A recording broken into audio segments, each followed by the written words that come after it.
open window, she saw a handsome prince named Eric looking outside towards the sea. Minutes later, a wild storm arose. As Ariel watched, the ship was caught in the violent waves. Winds howled and lightning struck the ship. Soon the ship was on fire. The little mermaid looked on from just beneath the water surface helplessly. Just then, a huge wave crashed over the deck. In a flash of lightning, Ariel saw that Prince Eric was thrown into the sea. As fast as she could in the raging waves, Ariel caught hold of Prince and brought him to the sea surface.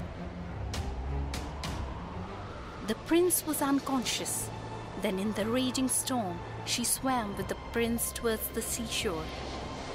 The ship, along with the sailors, had meanwhile gone down into the sea. When the mermaid had brought the prince to the shore, she remained beside him. Soon, however, he regained consciousness and she had to hide herself among the waves.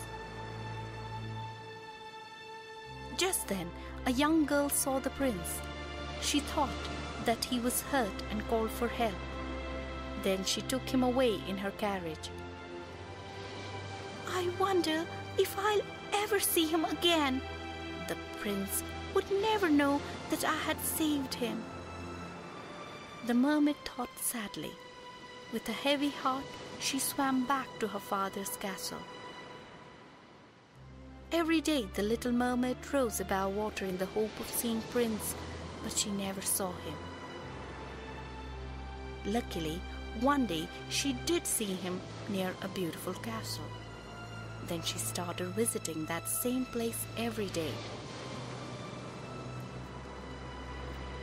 One day the mermaid asked her grandmother, "Grandma, do men live forever?" "No. They must die, but unlike us, they have immortal souls that live forever," said her grandmother. From that moment, the little mermaid was determined to become a human being and have an immortal soul. "I will ask the sea witch for help," she often thought. One day, Ariel went to the sea witch and told her what she wanted. "You love the prince and want to become a human? I can help you, but in return, I want your sweet voice," said the sea witch. The little mermaid agreed, for she only wanted to be a human. The sea witch gave her a potion and said, "Drink this potion at dawn, but remember that you will die if the prince marries someone else." The little mermaid was very happy and swam quickly towards the prince's castle. At dawn, she came up to the shore and drank the potion the sea witch had given her. At once, she was in terrible pain. It seemed to her that she was burning. When she could bear the pain no longer, she fainted. When she recovered, she saw the prince standing beside her. The little mermaid was filled with joy. "Who are you?" Prince asked her kindly. The little mermaid tried to reply, but remembered that she would never be able to speak again. The sea witch had taken away her sweet voice, but she did not regret losing her voice. She was near her prince. The kind prince then took her. She saw that her sister's hair was cut short. Surprised, she asked with gestures, "What are you all doing here?" The next moment, the sea water turned red, and before his sisters could understand anything, the little mermaid jumped into the sea from the ship's deck.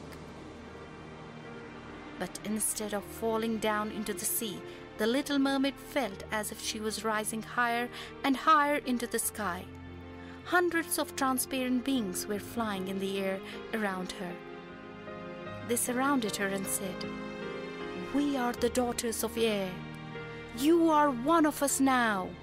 Come with us. With your good deeds, you have earned an immortal soul." Ariel, the little mermaid, got everlasting happiness, for she had sacrificed her life for the prince whom she loved.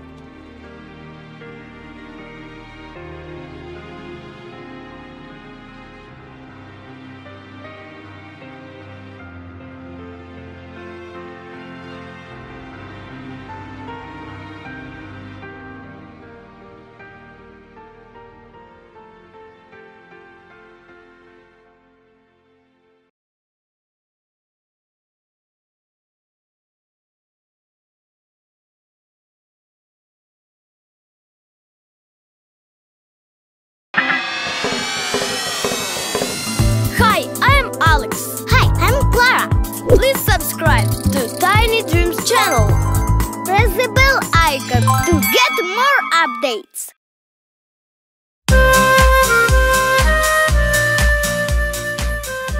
The Snow Queen.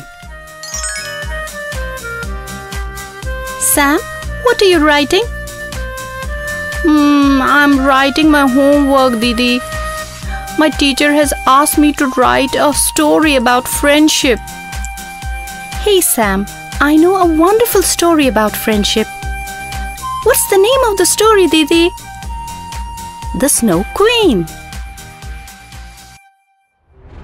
Once there was a wicked wizard who enjoyed making weird things.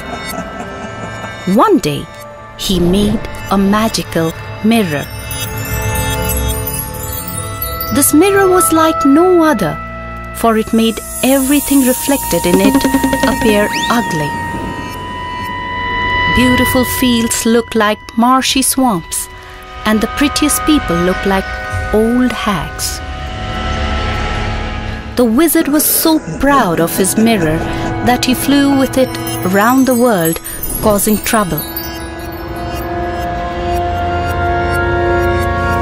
One day, when he was flying high above the earth, he laughed so much over the misery his mirror caused that the mirror slipped from his hands and fell to the earth to splinter into 1,000,000 pieces.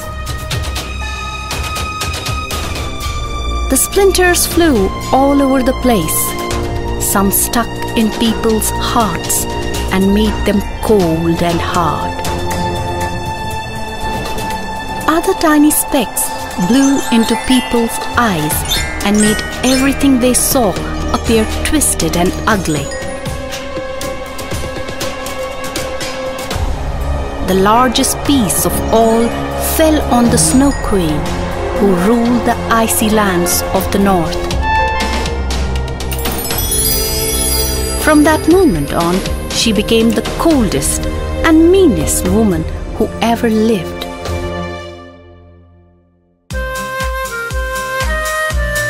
Meanwhile, far away from the Snow Queen's chilly home lived a little boy and a little girl called Kay and Gerda.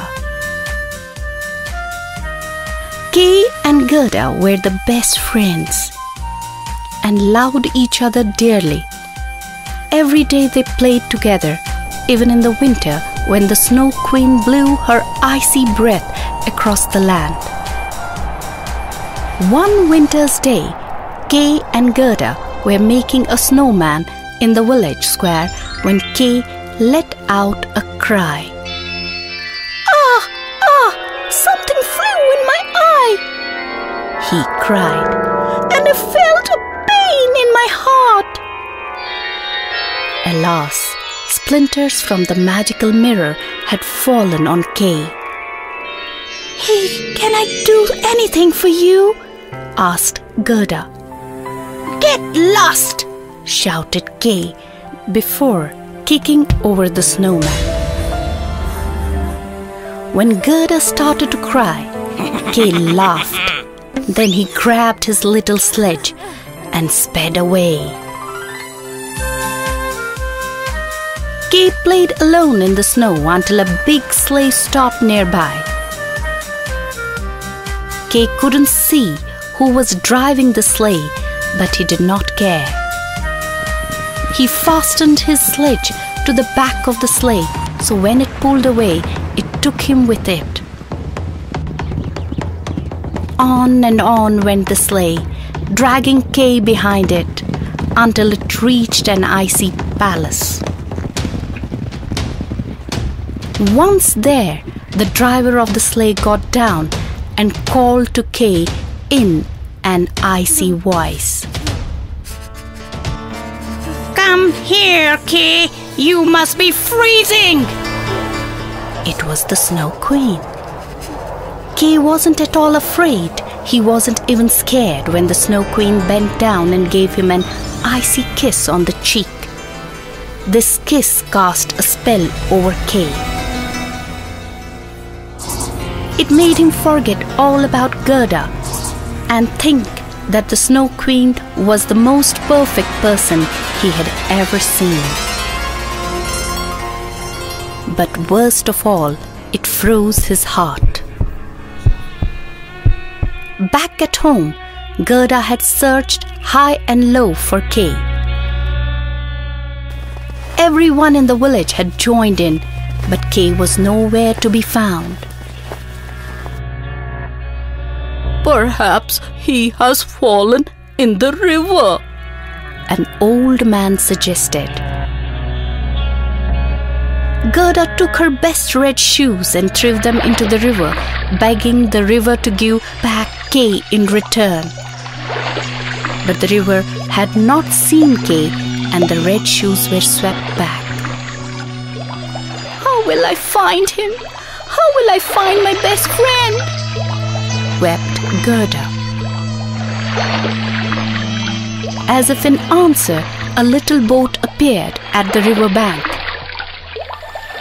Gerda climbed aboard the boat and was swept down the stream. On and on she went through lands and kingdoms she had never even known existed. At last, the boat came to a halt in a forest. "Where am I?" Gerda asked a passing reindeer. Lapland, replied the reindeer.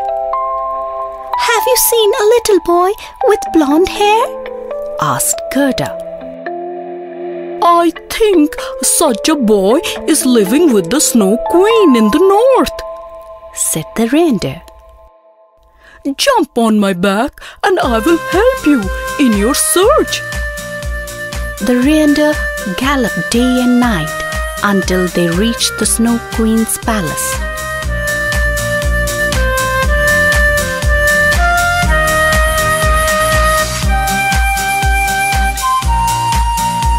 As Gerda stood outside the icy walls, she shivered with fear. But she knew that it was up to her to rescue Kay. Inside the palace, Kay was cold and alone.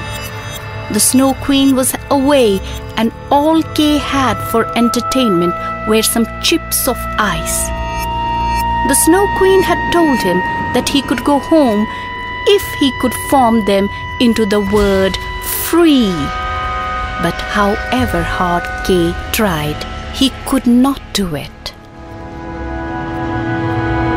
When Gerda saw her beloved friend, she rushed to his side. She held him in her arms and wept as she realized that he did not even recognize her. Her tears were so pure, full of love, that when they fell on Kay's chest, they melted his frozen heart. Kay began to cry too. As he cried, the splinter of glass was washed from his eye. And when he looked down at the chips of ice, they had arranged themselves into the word free. Kay hugged Gerda with joy. "You are the best friend a boy could wish for," he smiled. Their tears of sorrow were quickly replaced with tears of joy. Come on, Kay, let's go home. And after that, Kay and Gerda never fell out again.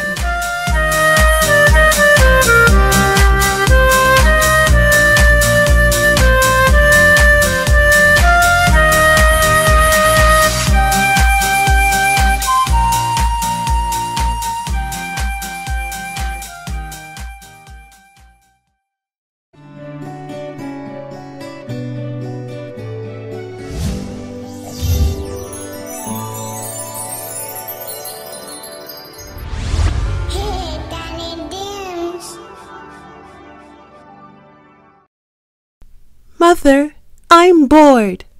Could you please stop working and talk to me? Bored? How could you be bored, darling? Come on, I will read you a story. Have you ever heard of Alice in Wonderland? Alice in Wonderland? No, Mother, I have never heard of her. Okay, I will read you that story. One sunny day, Alice was sitting next to her sister while she was reading. Her sister had been reading books all morning, and Alice was very bored now. She thought for a while and decided to ask her sister to stop reading. She was about to do so when she saw a little white rabbit with pink eyes run past her. I'm late! I have to hurry! I'm late! As he was running past her, he ran into his rabbit hole. Alice was very interested in this turn of events, and so she decided to follow the rabbit. She looked down into the hole, and suddenly the hole gave away and Alice fell into it.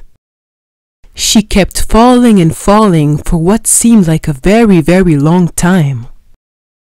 Will I ever stop falling? What kind of a strange hole is this? At last, she landed with a thud in a big empty room. The room had 3 doors of different sizes. She saw the rabbit outside the smallest door before it closed shut. But the door was very, very small. No bigger than Alice's new pencil back home. I must get on the other side of that door. But how will I ever get through? It is so small. Then Alice noticed a small table in the corner of the room. She walked over to it to find a small bottle of pink potion with the label "Drink Me" written on it. Next to it was a small little key, about the size of the smallest door's lock. I think this key belongs to that door. I wonder what this potion will do to me if I drink it. Let's try. Took the key in one hand and drank the potion with the other hand. Suddenly, Alice could no longer see the top of the table. She was becoming smaller and smaller. She was shrinking. The empty bottle of the pink potion became too heavy for her. What is happening to me? I'm shrinking. Once Alice was small enough to go through the smallest door, the shrinking stopped.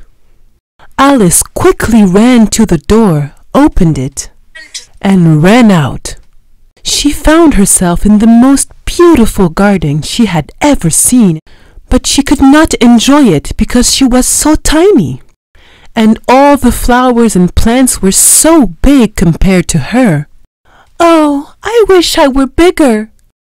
Hearing her talking, the white rabbit came to her and told her very rudely, "Go to my house and get my gloves and fan." Alice did not know why the rabbit was so rude to her. Maybe he did not like being followed. Nevertheless, she decided to follow the rabbit's instructions because she was so curious and wanted to see the rabbit's house. When she entered the rabbit's home, she saw a yummy-looking cake on the kitchen top. It had a sticker on its plate that said, "Eat me." Alice was very, very hungry by then. she had missed lunch, so she decided to eat the cake. As soon as she took one bite of the cake, she started to get big again. Soon she could not fit into the house anymore, and she could not see the rabbit's gloves anywhere, but grabbed his fan and decided to run out of the house. As soon as she came out, she started shrinking again. Oh no! What is this? Will I ever be back to my normal size again? One of my mushrooms makes you grow tall, and the other side makes you shrink. Alice turned around to see who was talking to her. It was a caterpillar sitting on a mushroom. She quickly ate a piece from the side he was pointing to, and she came back to her normal size. She thanked him for his help and asked, "How do I get back home? Could you please tell me that?" "That path leads to the Mad Hatter, and the other one to the rabbit's home." This time it was a cat that was sitting in a tree talking to Alice. Alice thanked him and took the path to the Mad Hatter. She did not want to meet the rude rabbit again. "I will meet you in the evening at the Queen's palace," said the cat. "Halt! To go further, you must answer my question correctly." "Oh, I love riddles. Please do ask me your question." "Tell me, why is a raven like a writing desk?" Alice thought for a while, but she did not know the answer to the riddle. "Oh, I don't know the answer to your question." "Could you please tell me why?" Alice asked the Mad Hatter. He was taken aback. No one had ever asked him what the answer was to his own riddle. "Oh, well, I don't know either," he replied. "We don't know anything around here. You can go ahead onto the path." And so Alice proceeded to the Queen's castle, where a game of croquet was on. The Queen was very unkind and unreasonable. If she did not like someone, she would instruct her soldier to be off with his or her head immediately. Her guards had made a mistake earlier that day, and so she had turned them into cards for the game. When the Queen saw Alice, she instructed her to play with her. "You will play croquet with me, and if I lose, it will be off with your head." "Oh, yes, Your Majesty," Alice replied. Alice was very careful, but the Queen was terrible at this game, and Alice had to try really hard to lose. "Ha! You lost," said the Queen. "If I want to, I will have your head for it." But trumpets started to play from far away, and the White Rabbit hopped forward. "The royal court is now in session, and you will be tried." "Tried? For what? I haven't even done anything," said Alice. "You have been accused of stealing heart-shaped tarts from the Queen's kitchen." "First, you don't know how to play croquet," said the Queen. "And then you dare steal tarts from my kitchen. You should be punished. Off with her head." "This is silly," said Alice. "I haven't even stolen anything. I just reached for the castle and started playing with the Queen." She looked at the White Rabbit, the Mad Hatter, the Caterpillar, and the Talking Cat. They were all looking at her and smiling. "What's going on?" Alice felt someone touching her arm. It was her sister. "Wake up, Alice. You fell asleep next to me. It's time for lunch." "What a strange dream I had. I promise I will never complain of being bored while you read again." "Wow, Mother, that was such a strange story. Next time you sit to talk to me, I too will write my own story instead of getting bored. Okay, sweetheart, but I have to be the first one you tell it to, okay?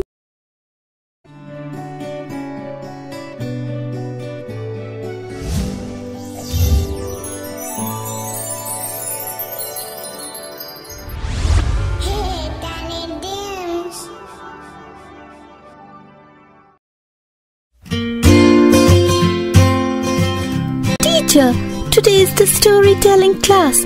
Could you tell us the story? Yes, why not?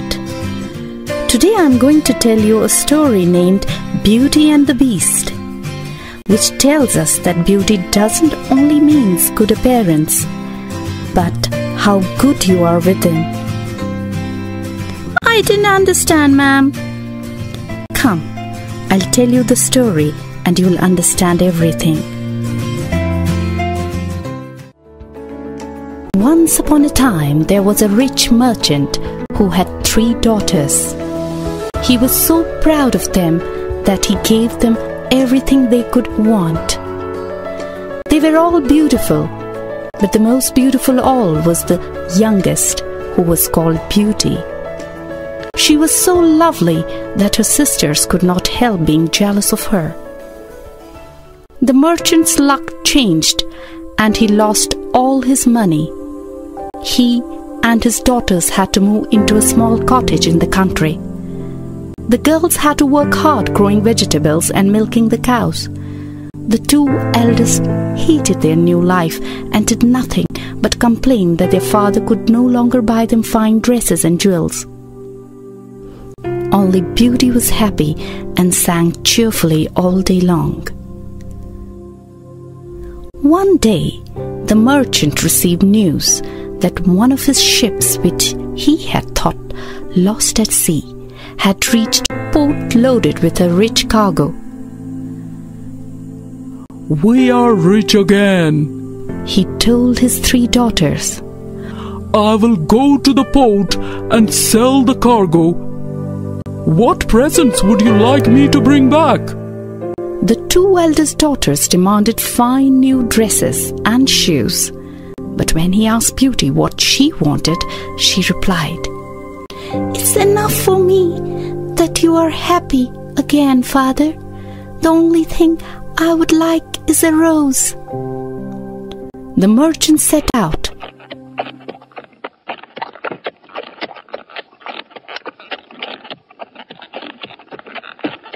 But when he reached the port, he found that the sailors had sold all the cargo and cheated him of his money. Sadly, he began his journey home just as poor as when he had left. He was riding through a dark forest when night began to fall. As it grew darker, a storm blew about and he lost his way. He saw a glimmer of light through the trees. Riding forward, he found himself outside a large palace. In the courtyard, he discovered stables stocked with hay, but there was no one to be seen. He left his horse in one of the stalls and went into the palace to see if he could find someone to ask if he might stay for the night. He climbed the staircase and walked through several magnificent rooms until he reached a large dining room. There was a blazing fire and a table groaning with food. He listened, waiting for someone to come, but he heard nothing. At last, when he could wait no longer, he sat down and ate a large dinner. After his meal, he found a comfortable bedroom and went straight to sleep. When he woke up, he found that a new suit of clothes had been laid out for him. He put it on and returned to the dining room. Breakfast had been laid, but there was still no sign of any servants or the owner of the palace. The merchant was very puzzled by all this. After he had eaten, the merchant decided to explore. Outside he found a beautiful garden filled with rose bushes. Remembering his promise to Beauty, he reached out and picked a blossom. At once he heard a mighty roar behind him. He spun round, terrified. In front of him stood a ferocious beast, baring his teeth. "You ungrateful wretch! Roared the beast. I saved your life, fed and clothed you, and you show your gratitude by stealing my roses, which I love more than anything in the world. For this crime, you will die." Forgive me, cried the merchant, falling on his knees.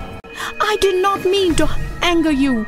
I saw no one here and just picked a single rose as a present for my daughter, Beauty. Then he told the beast about his daughters and his fruitless journey. "I forgive you," said the beast after he had heard the tale.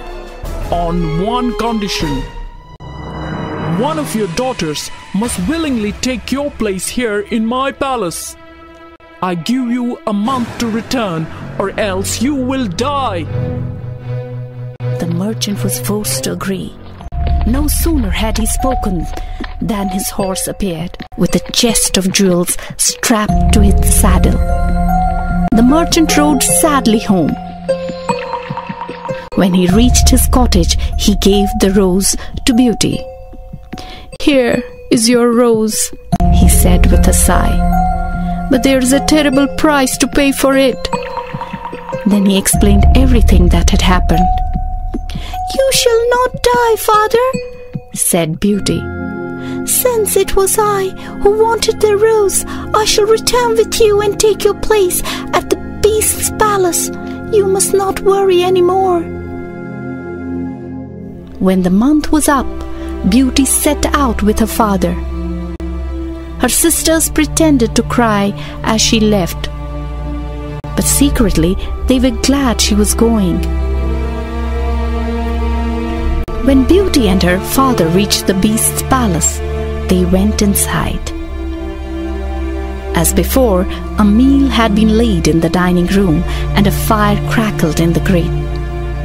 In the center of the table was a huge golden bowl full of roses. Beauty ate what she could, but she was so nervous she could swallow only a few mouthfuls.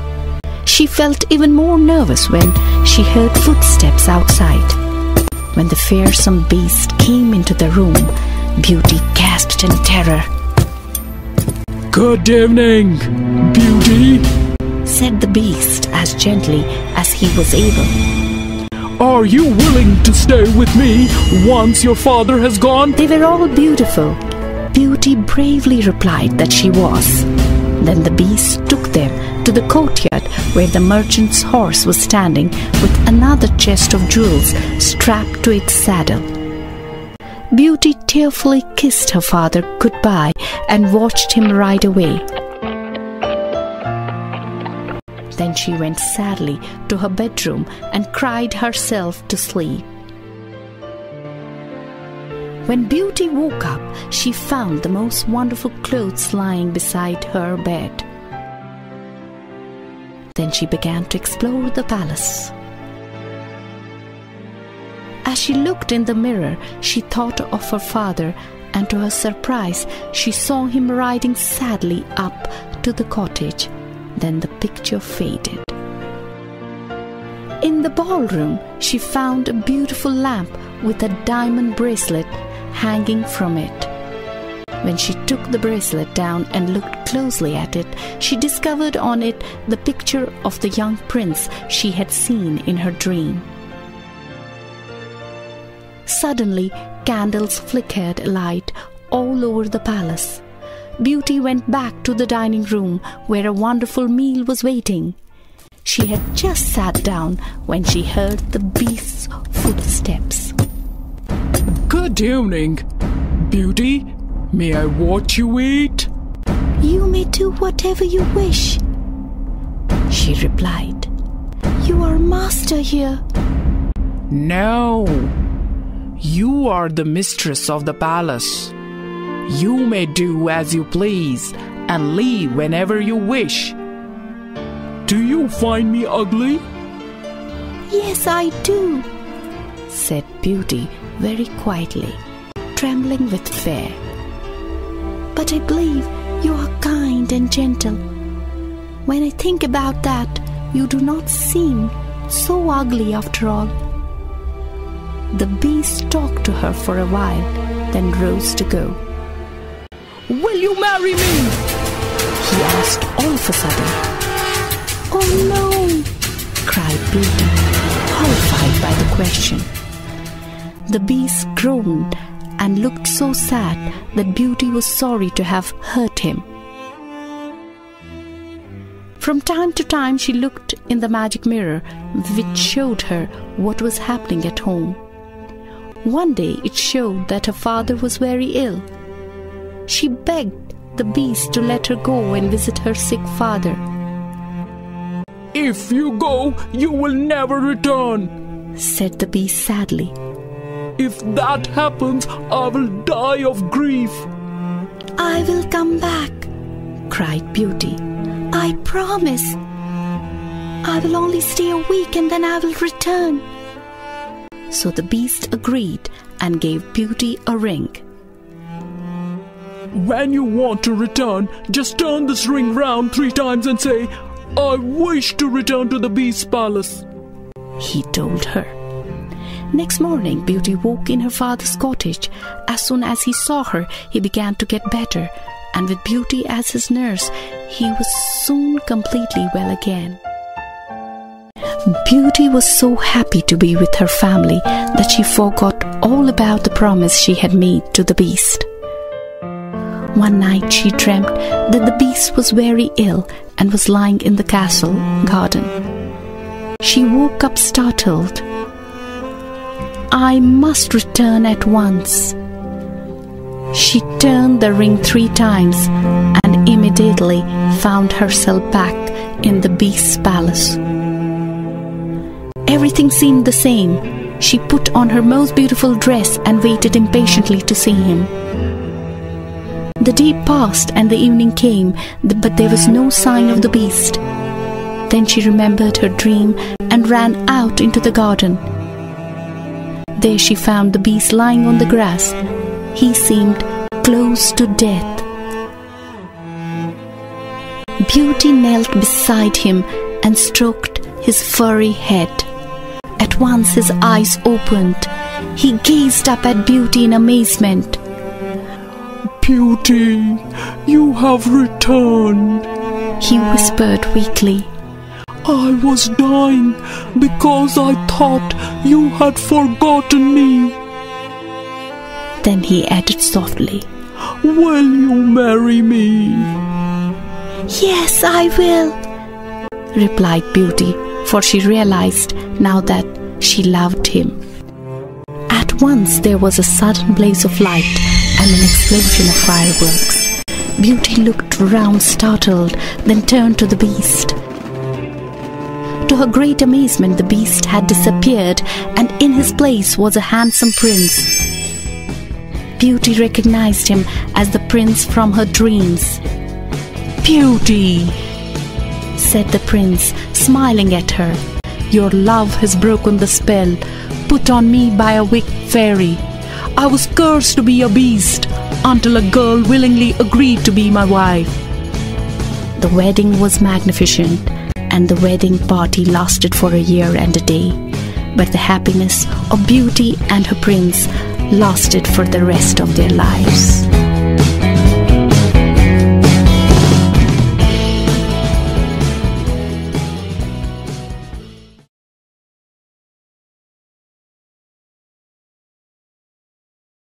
Hello kids! If you like our video, please share, comment and subscribe to our channel Tiny Dreams. Tiny Dreams!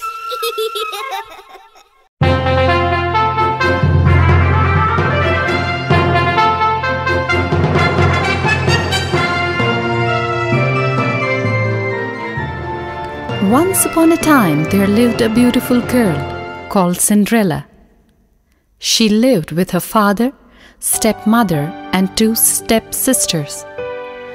After the death of her father, the wicked mother and her daughters began treating Cinderella like a slave. They made her do all the household chores and never made her feel part of the family. Cinderella used to feel very lonely.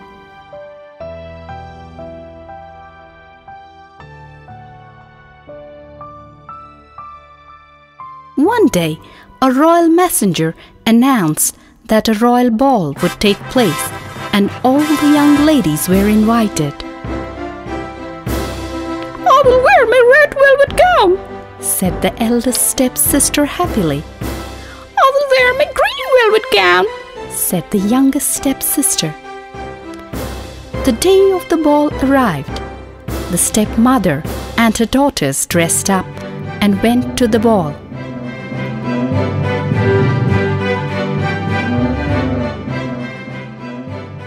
Cinderella stood near a window and watched them go.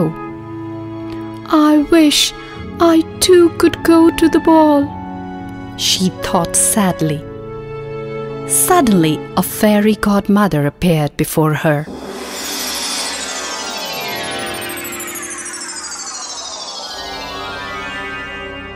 "Why are you crying, my dear?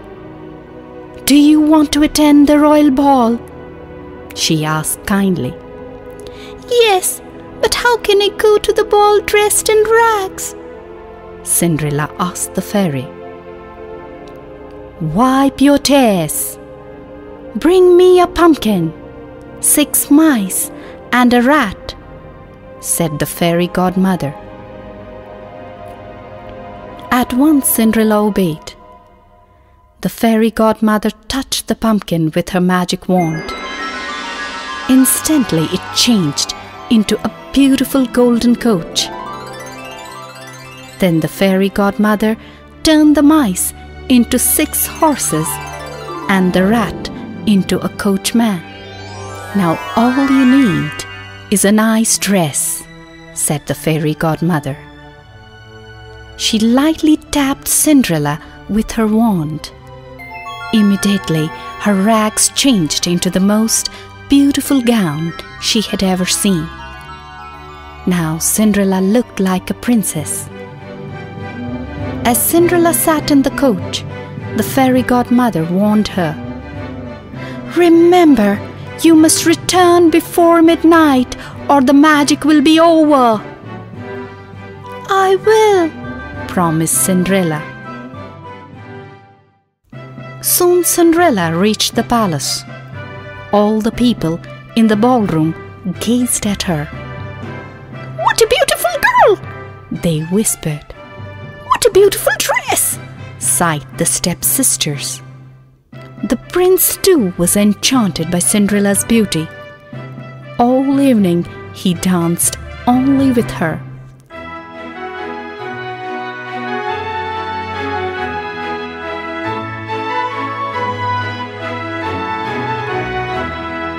Suddenly, as the clock began to strike midnight, Cinderella remembered Fairy Godmother's warning.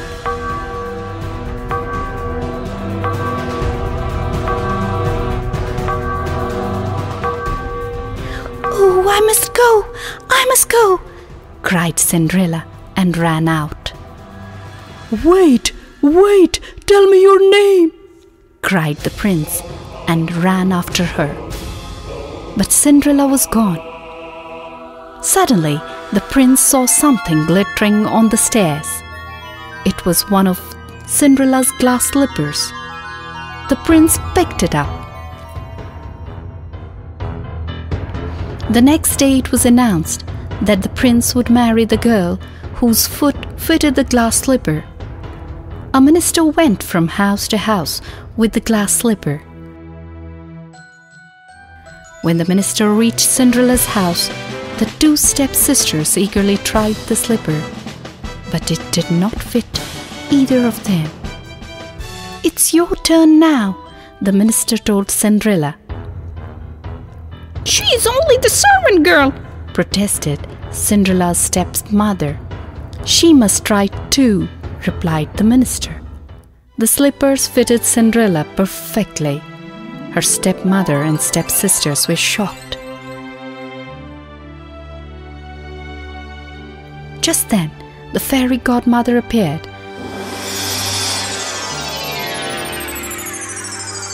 And changed Cinderella into a princess. "She's the princess from the ball," gasped the stepsisters.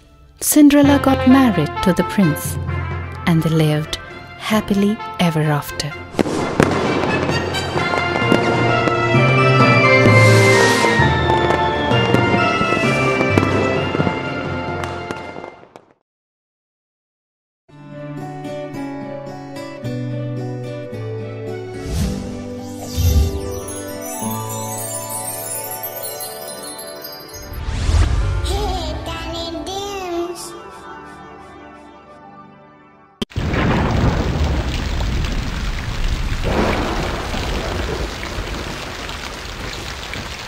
"Hey Peter, Anna, it's raining heavily, come inside."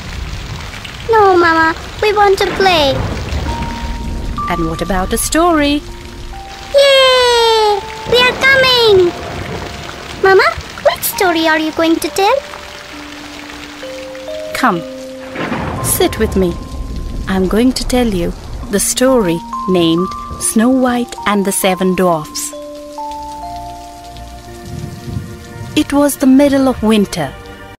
The snow fell softly as a beautiful queen sat sewing by a window.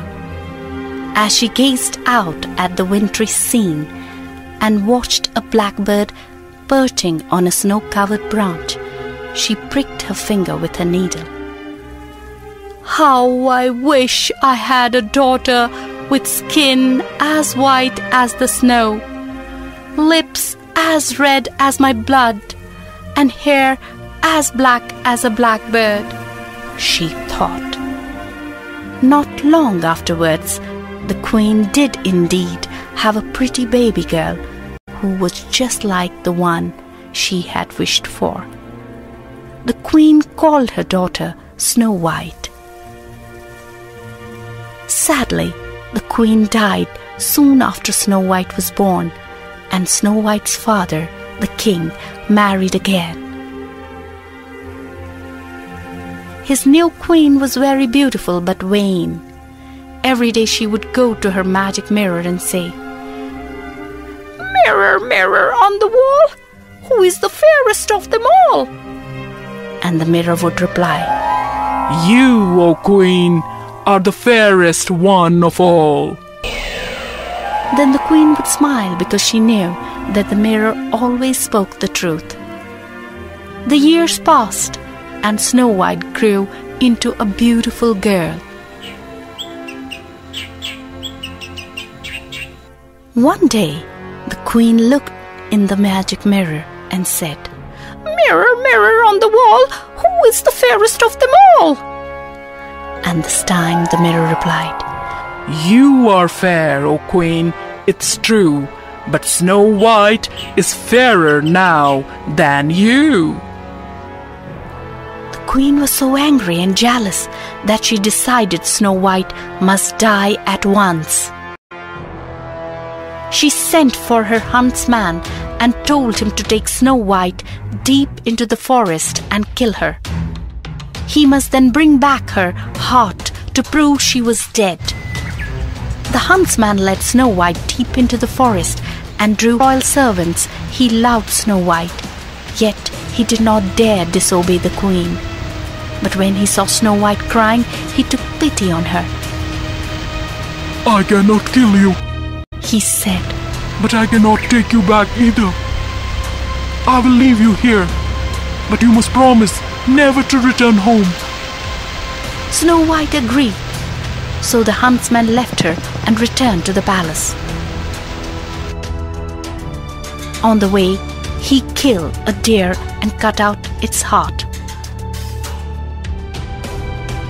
He took this to the queen and pretended it was Snow White's heart. Poor Snow White wandered through the forest feeling tired, lonely, and very hungry. At last she reached a clearing and saw a little house. She tapped on the door, and when there was no answer, she went inside. Now, the cottage was the home of 7 dwarfs. Every day they went to a nearby mine and dug for diamonds.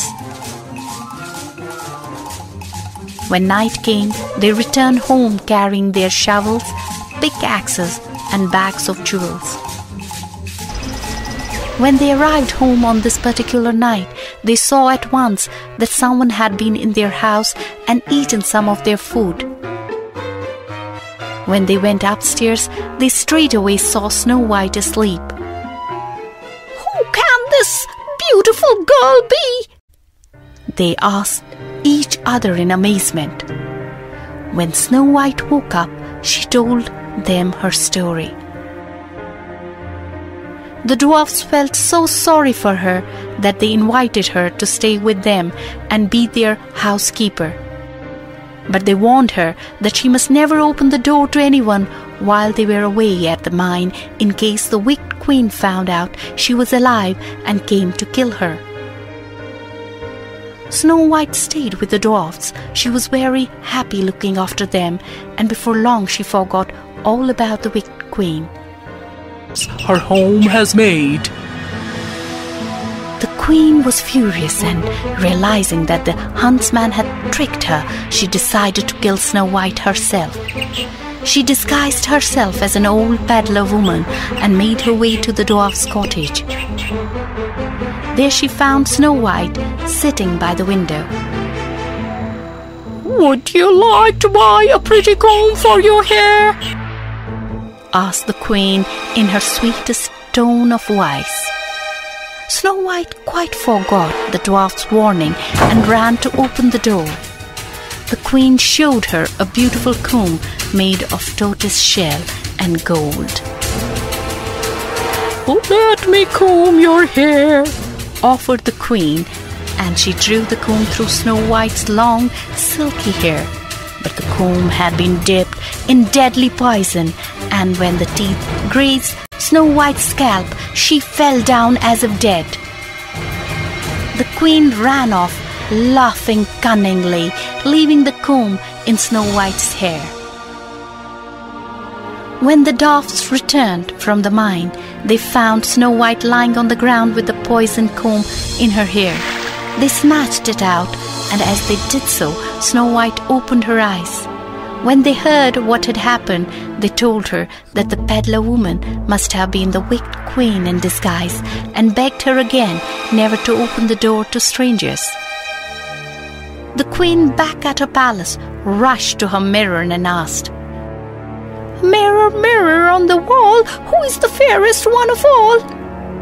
When the mirror replied, "O Queen, your poison was in vain, for Snow White is alive again."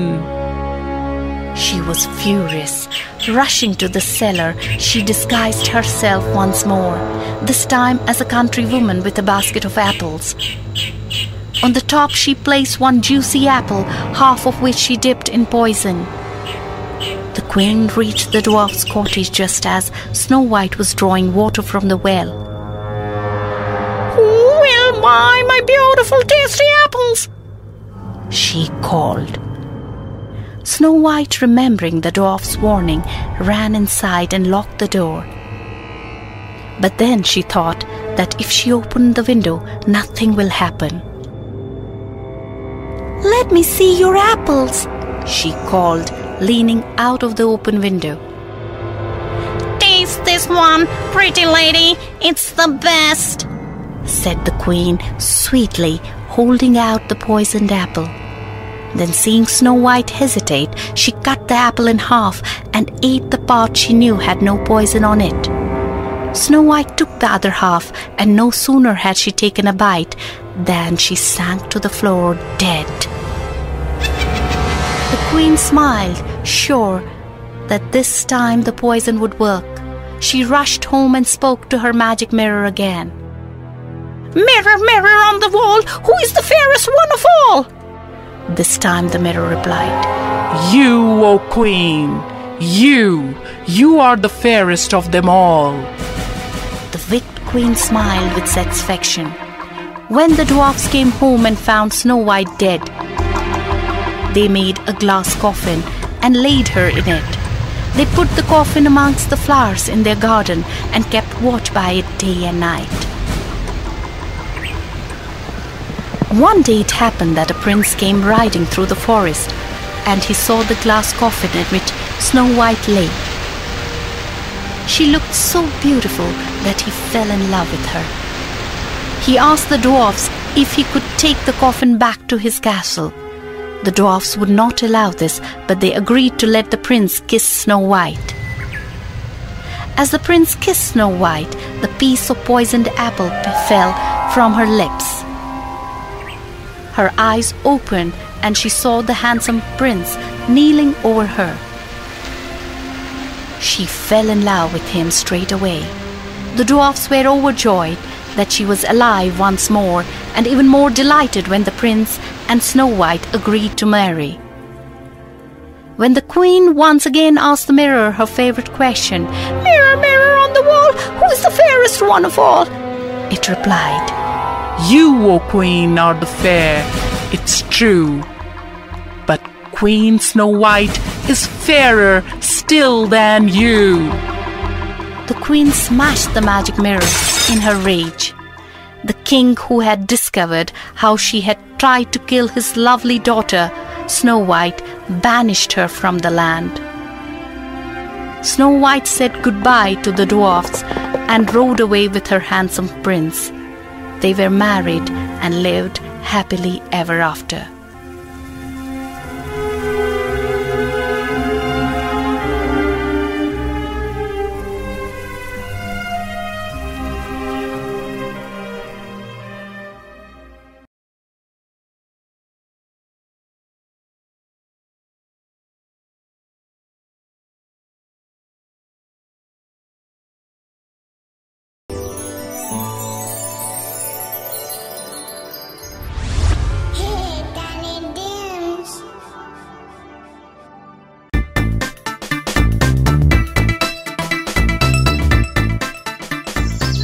The Frog Prince.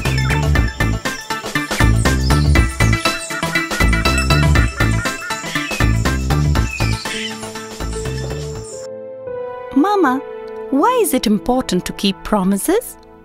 Because it can either ruin or save somebody's life. Well, it can even change one's fate. Is it, Mama? Yeah. Listen to this interesting story, The Frog Prince. Once upon a time, there lived a beautiful princess who spent many happy hours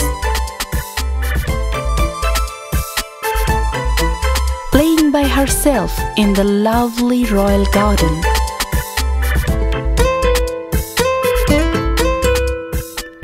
It was her favorite place in the whole kingdom, and when she was tired of doing nothing, she would play with a golden ball, throwing it up in the air and catching it again, and this was her favorite game.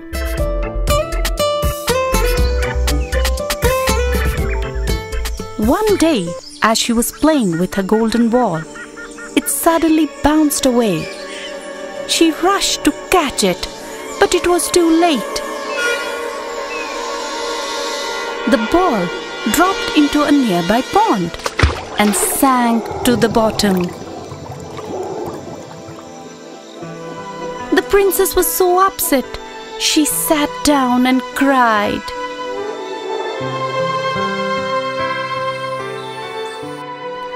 "Oh, I lost my favorite ball."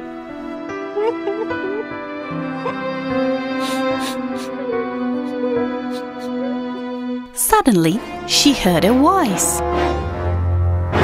"Why are you crying, dear princess?" it asked. She looked around, but all she saw was an ugly frog. The frog had talked to her. She did not like frogs, but she answered politely, "My special ball has fallen into the pond." The frog said, "If I dive into the pond and fetch your ball, will you promise to grant me my wish?" "But what is it that you want from me?" she asked, a bit worried. "Is it my jewels, or my crown, or a bag of gold?"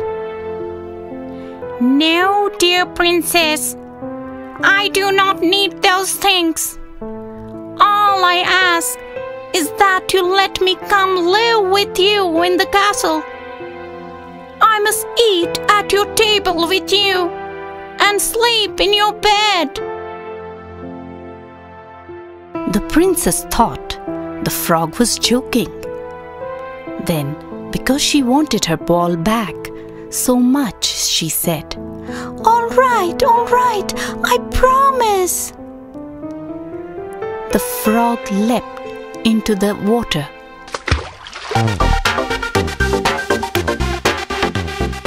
The princess waited anxiously, and soon the frog came back up with the golden ball.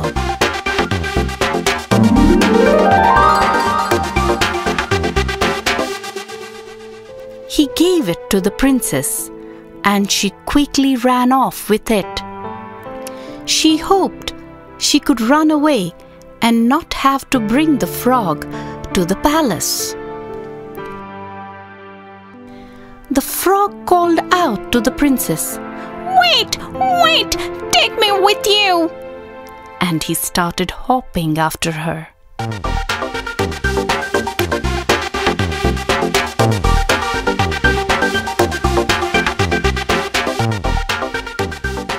She did not even look back at him. She ran as fast as she could until she was safely back inside the palace. That evening, while she was having a quiet dinner with her father, there was a knock at the door. Her father told her to go see who it was. The princess opened the door, and there sat the frog, waiting to come in. The princess quickly shut the door, but the king noticed the frightened look on her face. He asked her who the visitor was, and she told him what had happened that day. "It's just a silly little frog," she protested. "How can I allow it to follow me home?" "A proper lady must always keep her promise," said her father. "Now go and let that frog in." The princess went to the door again and opened it. The frog hopped inside and followed her.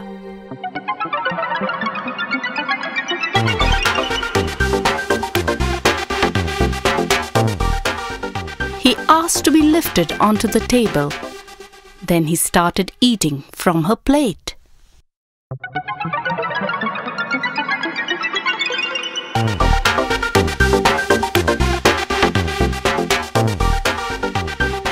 Later that evening, the frog followed the princess to her bedroom.